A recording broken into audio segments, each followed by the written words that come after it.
2021 के पहले बजट में आज वित्त मंत्री निर्मला सीतारमण ने बजट पेश किया है और हम इसमें मौजूद है प्रधानमंत्री नरेंद्र मोदी के संसदीय क्षेत्र वाराणसी में। वाराणसी के काशी हिंद विश्वविद्यालय में हमारे साथ शोध छात्र हैं। उन्हीं से जान लेते हैं कि शिक्षा को लेकर और तमाम जो बजट पेश किए गए हैं वो कितना कारगर साबित होगा इस देश के लिए। जी, सबसे पहले आप अपना परिचय बताएं और कैसा बजट आया है, मन मुताबिक आया है या फिर इसमें कुछ और इजाफा होना चाहिए था। मेरा नाम दुष्यंत चंद्रवंशी, बीएचयू छात्र। और ये बहुत ही शानदार बजट है, पारदर्शी बजट है, जो विश्व के अर्थशास्त्री जो भारत की इकोनॉमी को देख रहे हैं कि आने वाले समय में +11 होगी। तो ये बजट उस इकोनॉमी को डेवलप करने, मजबूत करने में सबसे कारगर साबित होगी। और रही बात बजट की, तो बजट विशेष करके इस बार स्वास्थ्य के क्षेत्र में विशेष ध्यान दिया गया है और ज़रूरी भी है। और शिक्षा को थोड़ी सी अनदेखी की गई है, लेकिन इस पर विशेष ध्यान देने की ज़रूरत थी। शिक्षा को लेकर जो बजट आया है क्या लगता है कि शिक्षा पहले से बेहतर होगा, सुचारू रूप से और आगे तेजी से बढ़ेगा? जी, ज़रूर शिक्षा बेहतर होगी क्योंकि इसमें जैसे स्कूलों की चर्चा हुई है, सैनिक स्कूलों की, तो उससे कहते हैं कि बुनियादी शिक्षाएँ जो शुरुआती शिक्षाएँ हैं बच्चों की, वो काफ़ी मजबूत होगी। लद्दाख में उन्होंने सेंट्रल यूनिवर्सिटी बनाने की बात की है, जिससे वहाँ के जो दूर-दराज पढ़ने आते हैं, बहुत सारे जम्मू कश्मीर के, लद्दाख के लोग उत्तर प्रदेश दिल्ली यूनिवर्सिटी यहाँ जाते हैं, तो उनको वहीं पे उनकी स्थानीय जगह पे एक यूनिवर्सिटी मिलने से उनको काफ़ी सहूलियत हो जाएगी कि वो एक सेंट्रल यूनिवर्सिटी में पढ़ सकते हैं। और ये देश की जो बजट है, ये जो बजट है, ये देश को और मजबूत करेगा और इसमें 100% बहुत ही अच्छा बजट है और ये देश को मजबूत और आगे ले जाने में कारगर होगा। कोरोना काल के बाद पूरी दुनिया कोरोना से चपेट में थी, उसके बाद ये पहला बजट है और मोदी सरकार के ये 8वां बजट है। कितना संतुष्ट है इस बजट से आप? जी, चूँकि यह बजट इसलिए ज़्यादा महत्वपूर्ण है कि यह आम बजट बाकी बजटों की तरह से नहीं रहा। यह बजट पहली बार चूँकि हम लोग इस आपदा से रूबरू हुए, इस आपदा के बाद आने वाला बजट इसलिए महत्वपूर्ण है क्योंकि अपने तरह के एक अलग अलग तरह का और अनोखा बजट है। क्योंकि पहले का बजट हम लोग देख रहे थे कि जो जीडीपी का जो स्तर रहा है, जिस तरह से उन लोगों का ग्रॉस डोमेस्टिक रहता था, उसके अलावा जब हमारी जीडीपी धराशायी है, उस तरफ उस समय में आने वाला बजट ज़्यादा महत्वपूर्ण है। तो इस बजट पे हम लोग अगर ध्यान दें कि इस कम संसाधनों में जब हमारा देश कोविड से जूझ रहा था और कोविड से उबरने के बाद चूंकि हम लोग उबरने की तरफ हैं, 2-2 वैक्सीन हमारे भारत के पास है, समृद्ध भारत है, आत्मनिर्भर भारत की तरफ हम लोग बढ़ रहे हैं। तो उस समय इस बजट से बहुत ज़्यादा आशाएँ हम लोग इसलिए लगाए थे कि जब हम लोग आत्मनिर्भरता की बात करते हैं, तो उसमें हर साधन में हम लोग आत्मनिर्भर होना चाहते हैं। तो इसलिए इस बजट में ज़्यादा महत्वपूर्ण हमको यह लगता है कि जब पूरा विश्व स्वास्थ्य आपदा से जूझ रहा था, तो हमारे यहाँ स्वास्थ्य में बजट पर बहुत भारी इजाफा किया गया। ये एक सराहनीय कदम है, स्वागत योग्य कदम है। हम लोग उसके बाद आते हैं शिक्षा पर, क्योंकि स्वास्थ्य के बाद सबसे बड़ी ज़रूरत है शिक्षा। जो धरातल पे जो निचला तबका है, उसको शिक्षा मिलना चाहिए। लेकिन कोविड काल में हमने देखा कि हम लोग तैयार नहीं थे। यह सच्चाई है कि हमारे यहाँ आज भी भारत की आबादी का एक बड़ा भाग जो है कि संसाधन विहीन भाग है। जिसके पास संसाधन मुहैया नहीं हो पाता है कि जिससे वो शिक्षा प्राप्त कर सके, बुनियादी शिक्षाएँ। हम लोग इस एशिया के सबसे बड़े विश्वविद्यालय में पढ़ने वाले हैं, आवासीय विश्वविद्यालय जिसको हम लोग जानते हैं। आज भी हमारे यहाँ ऑनलाइन क्लासेस चल रही हैं, आपको बताऊँ संसाधन के नाम पर। तो उस ऑनलाइन कक्षाओं में जो अटेंडेंस छात्रों की होती है, उस 30 से 40% तक होती है, 60% लोग कक्षा नहीं ले पाते हैं। क्यों? इसका मूल कारण है कि उनके पास संसाधन का अभाव रहा है। या तो उनके पास गैजेट्स नहीं होंगे, उनके पास इंटरनेट की सुविधा नहीं होगी या फिर वो ऐसे क्षेत्र से आते होंगे जहाँ पर ऐसी सुविधाएँ नहीं हैं।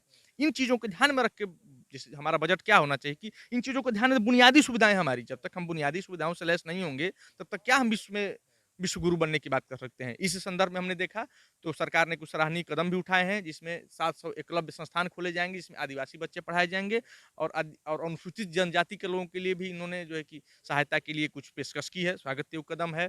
और 370 हटने के बाद लेह लद्दाख को भी मुख्य धारा से जोड़ने का कदम उठाए हैं उच्च शिक्षा के माध्यम से। सेंट्रल यूनिवर्सिटी घोषणा हुई है, स्वागत करते हैं उसका। दूर-दराज जाते थे वो लोग वहाँ पे और मुख्य धारा में जुड़ेंगे, अपने घर में रह के अच्छे संस्थान को विकसित करेंगे, बहुत स्वागत योग्य कदम है। बात करें हम लोग रोज़गार की, जैसे किसी भी देश में शिक्षा, स्वास्थ्य, रोज़गार बुनियादी सुविधाएँ होनी चाहिए। तो शिक्षा, स्वास्थ्य हमने देख लिया, लेकिन रोज़गार में हम देखते हैं तो रोज़गार पे जो है कि सरकार बहुत उदासीन रवैया अपना रही है। 2-3 सेक्टर्स हैं, जैसे जो निवेश हो गया इनका बीमा में 74% ऑफ एफडीआई आप निवेश करा दिए।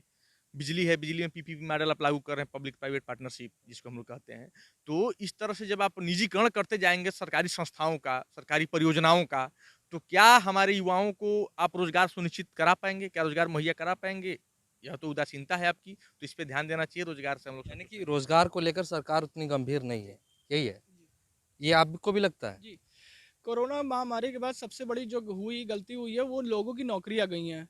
नौकरियां जाने के बाद लेकिन सरकार का ये पहला बजट था महामारी के बाद। इसके बीच में कई 3-4 पैकेज लाई है सरकार, लेकिन कहीं ऐसा कुछ नहीं हुआ कि जो पर्टिकुलर नौकरी के लिए उन्होंने कुछ किया हो। ठीक है, सारे विभागों के लिए पैसा गया है, मैन्युफैक्चरिंग के लिए है, इंफ्रास्ट्रक्चर पे खर्चा हो रहा है। इससे ही अपनी जो अर्थव्यवस्था थी वो काफ़ी -29% से -7 पे आई है और ये अगले साल जो वित्तीय वर्ष है वो 7-11% रहने का अनुमान है। वो तो काफ़ी अच्छी चीज़ है, लेकिन प्राइमरी जो आपका ग्रोथ है आपका नौकरी है, उस पे ध्यान नहीं दिया गया है। आपको क्या लगता था, क्या करना चाहिए था? देखिए, इस बजट में किसी भी देश की बजट जो होती है वो मूलभूत आवश्यकताओं को ध्यान में रखकर ही पेश किया जाता है अथवा बनाया जाता है, तो ज़्यादा बेहतर या हितकारी या लाभकारी माना जाता है। और वो यह होता है कि वो एक स्वास्थ्य का क्षेत्र हो या रोजगार का क्षेत्र हो या शिक्षा का क्षेत्र हो। तो भारत सरकार की इस बजट में चूँकि कोरोना जैसे महामारी से पूरा देश जूझ रहा था, तो उसके हित में वैक्सीन के लिए बहुत ही सकारात्मक और बहुत ही सराहनीय कदम उठाया गया है। उस पे एक अच्छा बजट भी सरकार ने अपना दिया है, अपने हिस्से का, सरकार के अपने अपने हिस्से का। लेकिन वहीं रोजगार और शिक्षा को उपेक्षित किया गया है। शिक्षा के क्षेत्र में एक नया पहल जो अपनाया गया है, जो सराहनीय है, जिसकी प्रशंसा हम सभी छात्र करेंगे कि हायर एजुकेशन कमीशन का गठन किया गया है, जिससे कि जो शिक्षा में जो पारदर्शिता होगी और उच्च शिक्षा में वो बनी रहेगी। लेकिन कुछ रचनात्मक या कुछ नए इंफ्रास्ट्रक्चर जो नए तकनीकी और संसाधन का निर्माण के लिए कुछ नहीं किया गया है, बल्कि पूर्व के जो सत्र में जो घोषणाएँ हुई थी पिछले बजट में, उसी की इम्प्लीमेंटेशन की बात की गई है। कुछ आदिवासी अच्छा ये बताइए कि, किसान को लेकर क्या किया गया? किसान को लेकर बजट जो बताया जाता है कि 137% बढ़ाया गया, यानी कि 35,000 करोड़ रुपए किसानों को लेकर बजट पास हुए हैं। तो अब किसान आंदोलन जो चल रहा है उससे लोगों को समझना चाहिए। मुझे ऐसा नहीं लगता है। ये पूर्व की जो पिछली बजट में, ये पिछली क्या जब से सरकार ये बनी है और लगभग बात ही हो रहा है कि किसानों की आय दुगनी कर दी जाए, किसानों की आय दुगनी कर दी जाएगी, लेकिन मुझे ऐसा देखने को कहीं मिल नहीं रहा है। तो इस बार भी वही चीज़ कहा गया है, कुछ नया उसमें किसान वालों को नहीं, किसानों में नहीं कहा गया है, लेकिन ऐसा होना चाहिए क्योंकि अन्नदाता जब खुशहाल रहेगा तभी स्वस्थ भारत और खुशहाल भारत का निर्माण होगा। खाएगा इंडिया तभी गाएगा इंडिया। बिल्कुल जिस तरीके से काशी हिंदू विश्वविद्यालय के शोध छात्रों ने अपनी-अपनी बातें रखी, उनका कहना है कि कुछ चीज़ें सरकार को और सोचनी चाहिए और ताकि देश जिस तरीके से तेज़ी से आगे बढ़ रहा है, अगर बजट बेहतर होता तो शायद और भी तेज़ी से देश आगे बढ़ता। कैमरा पर्सन आकाश यादव के साथ जमील अहमद, ग्लोबल भारत वाराणसी।